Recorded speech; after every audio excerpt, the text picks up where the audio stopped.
इससे पहले कि हम आपको लुई ब्रेल के बारे में बताएं, लुइस ब्रेल के बारे में आपको बताते हैं कि एक कहानी सुनाते हैं। पहले एक छोटी सी कहानी है।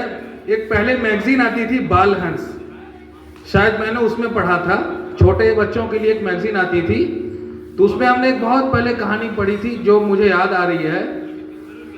चीन या जापान में एक कुश्तीबाज हुआ करता था। वो कुश्ती लड़ता था और वो लड़ते लड़ते क्या हुआ कि हर मैदान को वो फतेह करता चला गया। पहले अपने छोटे से इलाके में लड़ा, फिर उसके बाद वो कई और जगह में लड़ा। तो लड़ते लड़ते क्या हुआ कि वो हर एक मैदान को फतेह करते चला गया, कुश्ती लड़ते चला गया। इसके बाद वो दुनिया का सबसे अच्छा कुश्तीबाज बन गया। लेकिन इसके बाद हुआ ये कि एक समय के बाद उसके बच्चा भी ना, उसका जो एक बेटा था वो भी सोचने लगा कि हम भी एक अच्छा कुश्तीबाज बने। तो वो भी कुश्तीबाज बनने के लिए एक ट्रेनर के पास गया जो सिखाते हैं कुश्ती। और वो बोला कि हमको भी अपने पिता की तरह एक अच्छा कुश्तीबाज बनना है, वर्ल्ड चैंपियन बनना है। लेकिन उसका एक हाथ कट गया था, एक एक्सीडेंट में उसका एक हाथ कट गया। तो ये बोला है, तो ट्रेनर बोले कि तुम किसी एक हाथ वाले कुश्तीबाज को देख रहे हो? तो बोला कि हाँ, हम रोज देखते हैं आईने में। तो उसके आत्मविश्वास को देखकर कि एक हाथ इसका नहीं है, ये कुश्तीबाज कैसे बनेगा, कुश्ती कैसे लड़ेगा?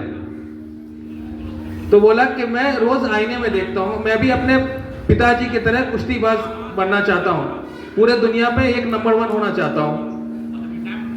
तो उसको वो ट्रेनिंग देते रहा।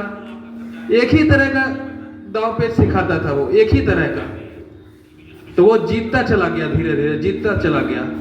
कोई दाव पेच एक ही तरह का सीखे और फिर वो जीतता चला जाए, उसके एक हाथ ना हो, तो उसे भी ताज्जुब होगा कि मुझे मेरे ट्रेनर ने एक ही दाव पेच सिखाया, मेरे एक हाथ नहीं है, मैं हर मैदान को कैसे फतेह कर रहा हूं।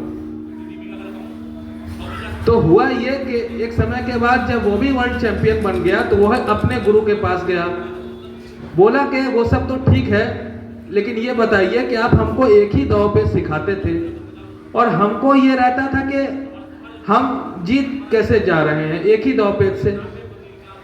तो उनके गुरु ने उनको बताया कि ये मत देखो कि हम तुमको एक दाव पेच सिखा रहे थे, बल्कि ये देखो कि हम तुमको वो दाव पेच सिखा रहे थे जिसको करके वो तुम्हारे उस हाथ को पकड़ता तुम्हें हराने के लिए जो तुम्हारे पास है ही नहीं। समझ में आई कहानी? यानी आपके उस हाथ को पकड़ता जो उसके पास है ही नहीं। तो अपनी कमजोरी को अपनी खूबी बनाओ, इस कहानी से यह सीखने को मिलता है। तो लुई ब्रेल भी जो थे, उनकी एक आंख नहीं थी, उन्होंने अपनी आंखों की कमजोरी को अपनी मजबूती बनाया।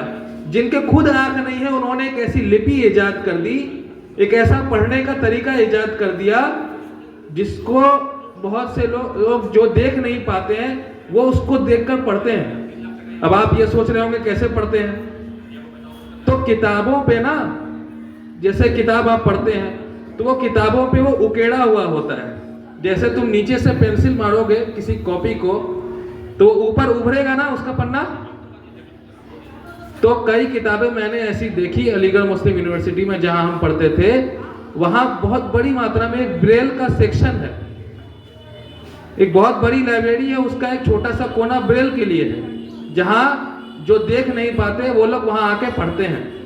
वो लोग कैसे पढ़ते हैं? छू कर। उनके पढ़ने का अपना एक तरीका होता है, छू कर उनको उस तरह से सिखाया जाता है।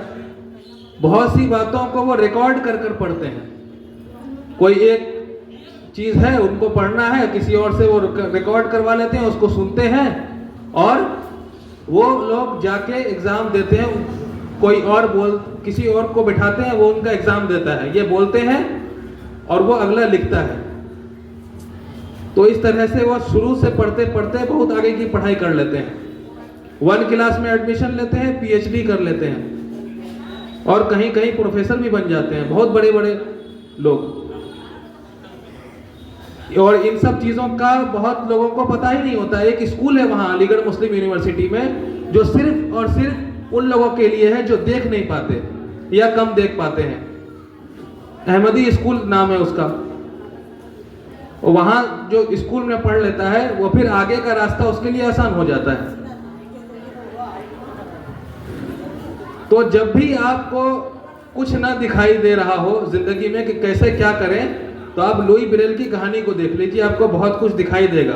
क्योंकि वो इंसान थे जिनको खुद नहीं दिखता था, लेकिन इन्होंने दूसरे के लिए भी रास्ता निकाला। समझ में आई बात? धन्यवाद।